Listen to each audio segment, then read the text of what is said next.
നമസ്കാരം. പൃഥ്വിഷൻ ന്യൂസിലേക്ക് എല്ലാ മാന്യ പ്രേക്ഷകർക്കും സ്വാഗതം. കൊട്ടാരക്കര വയക്കലിൽ വീട് കയറി ആക്രമണം. വയക്കൽ കമ്പങ്കോട് സ്വദേശി ജോയ് ജോസഫും ഭാര്യ മേരിക്കുട്ടിയുമാണ് ആക്രമണത്തിന് ഇരയായത്. കഴിഞ്ഞ ദിവസം രാത്രിയിൽ 2 ബൈക്കുകളിലായി എത്തിയ സംഘം ഇരുവരെയും ആക്രമിക്കുകയും വീട് അടിച്ചു തകർക്കുകയും ചെയ്തു.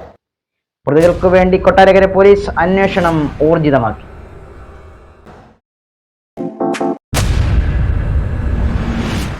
കൊട്ടാരക്കര വയക്കൽ കമ്പംകോടിൽ ബൈക്കിലെത്തിയ അക്രമി സംഘം ദമ്പതികളെ ആക്രമിക്കുകയും വീട് അടിച്ചു തകർക്കുകയും ചെയ്തു.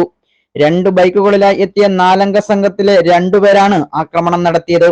കേസിലെ പ്രതികൾക്കായി കൊട്ടാരക്കര പോലീസ് അന്വേഷണം ഊർജിതമാക്കി. കമ്പംകോട് സ്വദേശി ജോയ് ജോസഫും ഭാര്യ മേരിക്കുട്ടിയുമാണ് ആക്രമണത്തിന് ഇരയായത്. കഴിഞ്ഞ ദിവസം രാത്രിയിൽ 9 മണിയോടുകൂടി 2 ബൈക്കുകളിലായി എത്തിയ 4 പേരിൽ 2 പേരാണ് ദമ്പതികളെ ആക്രമിക്കുകയും വീടിന്റെ ജനൽ ചില്ലുകളും ചെടിച്ചട്ടികളും അടിച്ചു തകർക്കുകയും ചെയ്തത്. 2 പേർ വീട്ടിലേക്ക് തിരിയുന്ന റോഡിൽ കാവൽ നിൽക്കുകയായിരുന്നു. ദമ്പതികൾ കൊട്ടാരക്കര താലൂക്ക് ആശുപത്രിയിൽ ചികിത്സ തേടുകയും പോലീസിൽ പരാതി നൽകുകയും ചെയ്തു. ഈ അതിക്രമം കാണിച്ചവരെ നിയമത്തിന്റെ മുന്നിൽ കൊണ്ടുവരണം. ഞങ്ങൾ ഒറ്റയ്ക്ക് നമ്മൾ താമസിച്ചുകൊണ്ടിരുന്നപ്പോൾ 2 പേര് വരികയും ഞങ്ങളെ ആക്രമിക്കുകയും ചെയ്തു. അടിച്ചു പൊട്ടിച്ച് ഞങ്ങളെ പിടിച്ചു തള്ളി നൈറ്റ് വെക്കി പിടിക്കുകയൊക്കെ ചെയ്തു. തലക്കടിക്കുകയൊക്കെ ചെയ്തു. പിന്നെ ഞങ്ങൾ ജീവരക്ഷയ്ക്ക് വേണ്ടി കയറി കതവടച്ചെന്ന്. ദമ്പതികളുടെ പരാതിയിൽ കേസെടുത്ത പോലീസ് പ്രതികൾക്കായി അന്വേഷണം ഊർജിതമാക്കിയിട്ടുണ്ടെന്ന് അറിയിച്ചു. പ്രദേശത്തെ CCTV ദൃശ്യങ്ങൾ ശേഖരിച്ചാണ് പ്രതികൾക്ക് വേണ്ടി പോലീസ് തിരച്ചിൽ നടത്തുന്നത്. വെൽഡിംഗ് വർക്ക്ഷോപ്പ് തൊഴിലാളിയായി ജോയിയുടെ വീട്ടിലെത്തിയ അക്രമി സംഘം ആദ്യം വെൽഡിംഗ് ജോലി ഉണ്ടെന്ന് പറയുകയും വീടിന്റെ കതക് തുറക്കാൻ പറയുകയും ചെയ്തു. ജോലി എവിടെയാണെന്ന് ചോദിച്ചപ്പോൾ കുണ്ട്രയിലാണെന്ന് പറഞ്ഞ സംഘത്തോട് കുണ്ടറയിലേക്ക് വരുവാനായി ബുദ്ധിമുട്ടാണെന്ന് അറിയിച്ചു. തുടർന്ന് ജോയിയെ തലങ്ങും വിലങ്ങും ആക്രമിക്കുകയായിരുന്നു. നിലവിളി കേട്ട് ഓടിയെത്തിയ ഭാര്യ മേരിയെയും സംഘം ആക്രമിച്ചു. ബുധനാഴ്ച രാത്രി 9 മണിക്ക് പരിചയത്തിൽ 2 പേര് വീട്ടിൽ വന്നു. ജനലിൽ വന്ന് ഇങ്ങനെ മുട്ടി വിളിച്ചിട്ട് അപ്പോൾ ഞാൻ പുറത്തേക്ക് 9 മണി സമയമായിട്ടുള്ളൂ. അപ്പം ഞാൻ പുറത്തേക്ക് ഇറങ്ങി വന്നു. അവരോട് ചോദിച്ചു എന്താണ് വിഷയം. അപ്പോൾ അവർ പറഞ്ഞു വെൽഡിംഗ് വർക്ക് ഉണ്ടെന്ന് പറഞ്ഞു. അപ്പോൾ ഞാൻ ചോദിച്ചു എവിടെയാണെന്ന് ചോദിച്ചു. അപ്പോൾ അവർ പറഞ്ഞ് കുണ്ട്രയാണെന്ന് പറഞ്ഞു. അപ്പോൾ ഞാൻ പറഞ്ഞു കുണ്ട്രയെന്ന് വന്ന് വെല്ല് ചെയ്യാൻ പറ്റില്ല. അപ്പോൾ ഈ സാഹചര്യത്തിൽ ഇത്രയും പറഞ്ഞപ്പോഴത്തേന് അതിൽ ഒരാൾ എൻ്റെ ഉടുപ്പിൽ കയറി കുത്തിപ്പിടിച്ചിട്ട് മുഖത്ത് അടിക്കുകയാണ് ചെയ്തത്. അപ്പോൾ പുള്ളിയായിട്ട് ഇങ്ങനെ പിടിവലിയുണ്ട്. എന്നെ പുറത്തേക്ക് വലിച്ചിടാൻ ശ്രമിച്ചു.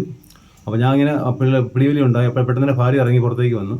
ആ സമയം അപ്പുറത്ത് മാറി നാളെ കൊടുവാളെടുത്ത് വീശിക്കൊണ്ട് അകത്ത് കയറി വന്നു.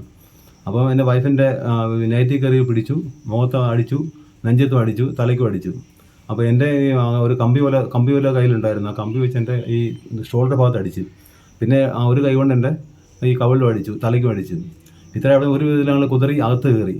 അതിൽ വാതിലടിച്ച് അവർ വാതിൽ ചവിട്ടി തുറക്കാൻ വേണ്ടി ശ്രമിച്ചെങ്കിലും അകത്ത് ഞങ്ങൾ കുറ്റിയിട്ട് എന്തായാലും ലോക്ക് ചെയ്ത്. അതുകൊണ്ട് തന്നെ അവർക്ക് അകത്ത് കയറാൻ പറ്റിയില്ല. ആ ദേഷ്യത്തിന് അവർ പുറത്തിറങ്ങിയിട്ട് ജനലിൻ്റെ എല്ലാ ഗ്ലാസ്സിലും അടിച്ച് പൊട്ടിച്ചു. എൻ്റെ ബൈക്ക് തള്ളിയിട്ട് തറയിട്ട് ചവിട്ടുകയും ചെയ്ത്. പിന്നെ വലിയ കല്ലൊക്കെ എടുത്തിട്ട് ഡോറിന് എറിഞ്ഞു. കൂടെ പൈപ്പ് അടിച്ച് പൊട്ടിച്ചു. പിന്നെ ഫ്രണ്ടിൽ ചെടിച്ചട്ടികളെല്ലാം നശിപ്പിച്ചു. എന്നിട്ട് എന്നെ വെല്ലുവിളി കാണിച്ചു തരാമെന്ന് പറഞ്ഞാൽ പോയേക്കുന്നത്. ഇത്രയും സംഭവങ്ങളുണ്ടായി. അതിനുശേഷം നമ്മൾ പഞ്ചായത്ത് മെമ്പറെ വിളിച്ചു. പിന്നെ അപ്പോഴേക്കും ആൾക്കാരൊക്കെ കൂടിയപ്പോഴത്തേനും അവർ ഓടി രക്ഷപ്പെട്ടു. മൊത്തം 4 പേര് 2 ബൈക്കിലായിട്ടാണ് വന്നത്. അത് 2 ബൈക്ക് ദൂരെ നിർത്തിയേക്കുമായിരുന്നു. 2 പേർ നടന്ന് വീട്ടിലേക്ക് വന്ന് അവർ കൃത്യം നടത്തിയിട്ട് അവർ ഓടിപ്പോയി ആ ബൈക്കിൽ കയറുമായിരുന്നു. വന്ന ആൾക്കാർ പറഞ്ഞു മൊത്തം 4 പേരുണ്ടായിരുന്നു. 2 പേർ അവിടെ നിൽപ്പുണ്ടായിരുന്നു, 2 പേരാണ് വീട്ടിലോട്ട് വന്നുള്ളതെന്ന് പറഞ്ഞു. അതിനുശേഷം ഞങ്ങൾ കൊട്ടാരക്കര താലൂക്ക് ഹോസ്പിറ്റലിൽ പോയി പ്രാഥമിക ചികിത്സയെല്ലാം നേടി. ശേഷം സ്റ്റേഷനിൽ പോയി പരാതി എഴുതി കൊടുത്ത് പോലീസ് കേസ് അന്വേഷിച്ച് വരികയാണ്. അക്രമി സംഘത്തിന്റെ കയ്യിൽ നിന്നും രക്ഷപ്പെട്ട ദമ്പതികൾ വീടിനുള്ളിൽ കയറി കതകടച്ചു. ഇതിന്റെ ദേഷ്യത്തിൽ പിന്നീട് വീടിന്റെ ജനൽ ചില്ലകളും വീട്ടുമുറ്റത്തിരുന്ന ചെടിച്ചട്ടികളും അടിച്ചു തകർക്കുകയും മുറ്റത്തിരുന്ന ബൈക്ക് ചവിട്ടിത്തള്ളി താഴെയിടുകയും ചെയ്ത ശേഷം അക്രമി സംഘം രക്ഷപ്പെടുകയായിരുന്നു. ന്യൂസ് ഡെസ്ക് പൃഥ്വിഷൻ ന്യൂസ്.